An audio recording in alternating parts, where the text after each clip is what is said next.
Hello friends, आज की story एक रियल हॉरर स्टोरी है। अगर आप दिल के मजबूत हैं तभी ये वीडियो देखें। ऋचा हरियाणा के गांव की थी। उसने एमएससी किया हुआ था। उसने अपनी हायर स्टडी दिल्ली में ही कंप्लीट की थी।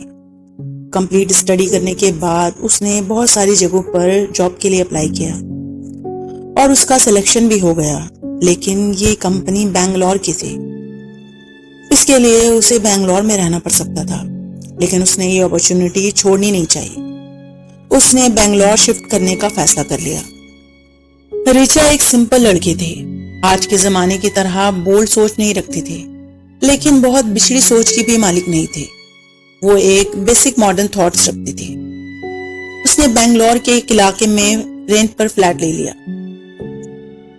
वो इलाका बहुत पॉश नहीं था, बहुत चहल पहल वाला इलाका था। वो बिल्डिंग भी लगभग पुरानी मालूम हो रही थी। काफी पुराना टेक्सचर था उसका। खैर, ऋचा वहां शिफ्ट हो गई। बिल्डिंग में काफी सारे लोग रहते थे, कोई भी फ्लैट खाली नहीं था। बिल्डिंग में कोई खास सिक्योरिटी तो नहीं थी, बस एक वॉचमैन बिल्डिंग के गेट पर बैठा रहता था। ऋचा अपने काम में बहुत मसरूफ थी। ऑफिस का काम करने के बाद वो घर पे आकर अपने लिए कुछ खाने का भी बना लेती थी। सब कुछ ठीक था कि कुछ दिन बाद ऋचा को अपने बालकनी से किसी के रोने की आवाज आने लगी। वो इस आवाज को सुनकर बालकनी में गई, मगर वहां कोई नहीं था। ऋचा इधर उधर देखकर वापस कमरे में आ गई।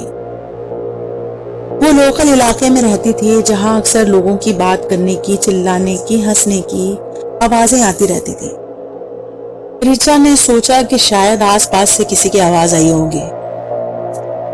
ये सिलसिला चलता रहा। कभी किसी के चीखने की आवाज आती, तो कभी किसी के हंसने की आवाज आती, कभी फुसफुसाने की आवाज आती, लेकिन ऋचा ने कभी इन चीजों पर ध्यान नहीं दिया। एक दिन ऋचा ऑफिस से जब घर आई तो उसे वॉचमैन ने एक पैकेट दिया। कहने लगा, मैडम, ये आपका पार्सल आया है। ऋचा ने कहा, लेकिन मैंने तो कुछ नहीं मंगाया है, आपको कोई गलतफहमी हो गई है। उसने कहा, नहीं, ये आपका ही है। इसमें आपका नाम, एड्रेस दिया हुआ है, ये देखें, फ्लैट नंबर 26। ऋचा ने कहा, मगर मैंने कुछ भी नहीं मंगाया है।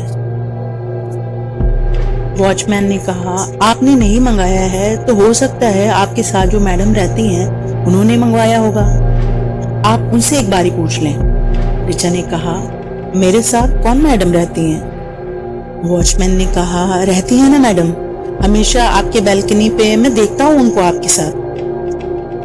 उस दिन भी जब आप मुझे लाइट के लिए बोल रही थी, तब भी वो मैडम आपके साथ ही थी। ये सुनकर ऋचा थोड़ा घबरा गई।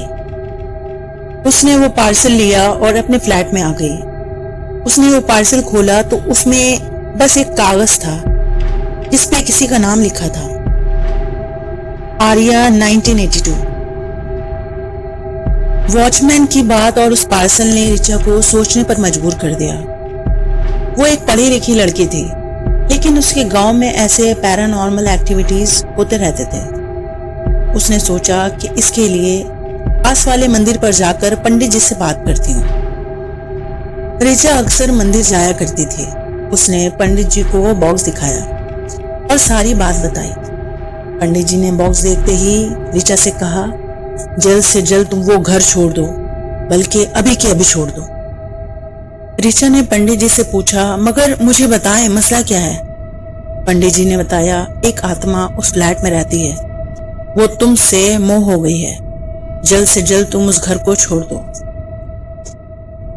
ऋचा ने पंडित जी से कहा, लेकिन मैं उसके बारे में जानना चाहती हूँ, वो कौन है? फिर पंडित जी ने उस आत्मा के बारे में बताया। 1982 में आर्या नाम की लड़की उस फ्लैट में अपने पिताजी के साथ रहती थी। माँ उसके बचपन में ही गुजर गई थी। वो कॉलेज कर रही थी। बहुत ही सीधी सादी सी लड़की थी। कॉलेज में उसका एक बॉयफ्रेंड भी था, विकास। वो दोनों एक दूसरे से बहुत प्रेम करते थे। एक दिन आर्या के पिताजी की भी मौत हो गई और आर्या अकेली रह गई। वो बहुत मायूस हो गई थी, लेकिन विकास उसके साथ था। दोनों पढ़ाई करते थे और करियर पे फोकस थे। लेकिन एक दिन आर्या को यह पता चला वो मां बनने वाली है, तो उसने विकास से बात की। विकास ने शादी के लिए साफ इनकार कर दिया। बोला, मैं अब भी खुद किसी काबिल नहीं हूं, मैं शादी नहीं कर सकता। और तो और उसने आर्या से सारे रिश्ते खत्म कर दिए। आर्या अकेली इतनी मुसीबत और धोखा बर्दाश्त नहीं कर सकी और उसने अपने फ्लैट की बालकनी से कूदकर अपनी जान दे दी। लेकिन ये आत्मा किसी और पर कभी मोह नहीं हुई। तुमको देखते ही ये तुम्हारे जिस्म को हासिल करना चाहती थी। ये सब सुनकर आर्या को बहुत अफसोस हुआ। पंडित जी ने एक नींबू दिया और कहा, ये नींबू अपने पास रखो। उस घर में जाओ और अपने सारे जरूरी सामान लेकर आज के आज घर खाली कर दो। एक रात भी वहां रुकने की जरूरत नहीं है।